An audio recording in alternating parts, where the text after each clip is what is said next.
नमस्कार. भाग्यशेष वार्ता डिजिटल मीडियामध्ये आपलं सहर्ष स्वागत करत आहे. आमचे नांदेड येथील प्रतिनिधी दीपक जोंधळे यांनी दिलेली अधिकची माहिती अशी की पूर्णेच्या श्री गुरुबुद्धी स्वामी महाविद्यालयाच्या 1983-84 बॅचच्या माजी विद्यार्थ्यांकडून प्राचार्य मनमोहन सोनटक्के यांचा गौरव करण्यात आलेला आहे. आपण आमच्या माध्यमातून पाहू शकता. नांदेड येथील सायन्स कॉलेजमधील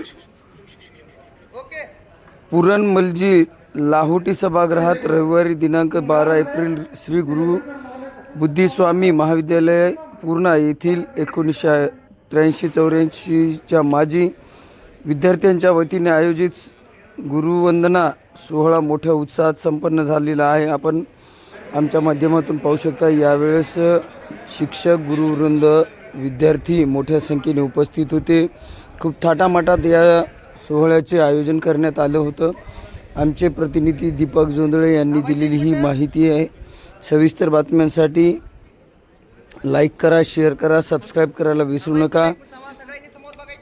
इतरही जाहिराती व बातम्यांसाठी आमचे प्रतिनिधी दीपक जोंधळे यांच्याशी संपर्क साधा. खूप छान हा सोहळा आयोजित करण्यात आला होता. आपण सविस्तर जाणून घेऊया संबंधित गुरुजनांचा सत्कार समारंभ आज 12/4/26 रविवारी सायन्स कॉलेज नांदेड इथे आपण साजरा केलो. याच्यामध्ये कार्यक्रमाचे अध्यक्ष दत्तात्रय वाघमारे सर ते संस्थापक अध्यक्ष होते आणि या कार्यक्रमाचे प्रमुख पाहुणे म्हणून प्राचार्य डॉक्टर नागोराव कुंभार सर लातूर इथून आले आणि प्रमुख उपस्थिती म्हणून या कॉलेजचे सायन्स कॉलेजचे प्राचार्य नाना लक्ष्मणराव शिंदे सर होते.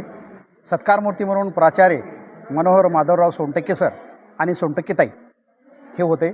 आणि एकूण आमचे 1983 आणि 84ची विद्यार्थी आणि विद्यार्थिनी यामध्ये सहभाग होता. एकूण 33 विद्यार्थी याच्यामध्ये सहभाग घेतले. याच्यामध्ये पतीपत्नी आलेत आणि गुरुजन पण एकूण 17 प्राध्यापक 17 ताई याच्यामध्ये उपस्थित होते आणि त्यांचं पण इथं मनोगत व्यक्त करण्यात आला.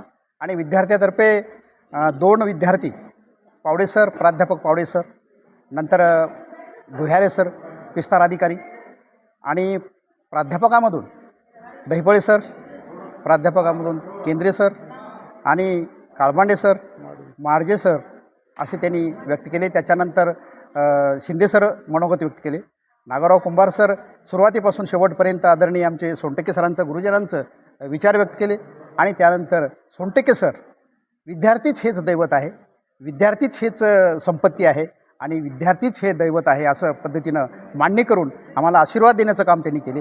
आणि या कार्यक्रमाचे अध्यक्ष दत्तात्रय वाघमारे सर यांनी आम्हाला आशीर्वाद दिलं. मी बोलत असताना सांगितलं की या विचारातून आम्ही प्रेरणा झालो.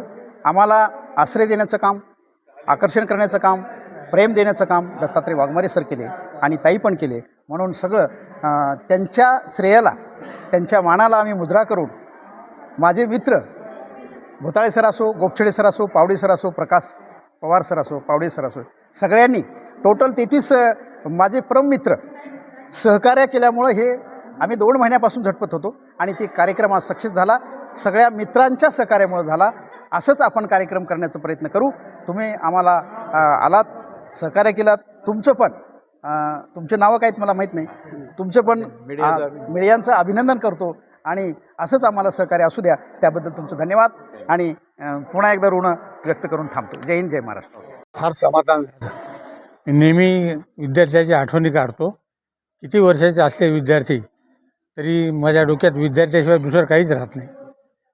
म्हणजे शिक्षकाचं काय काम आहे?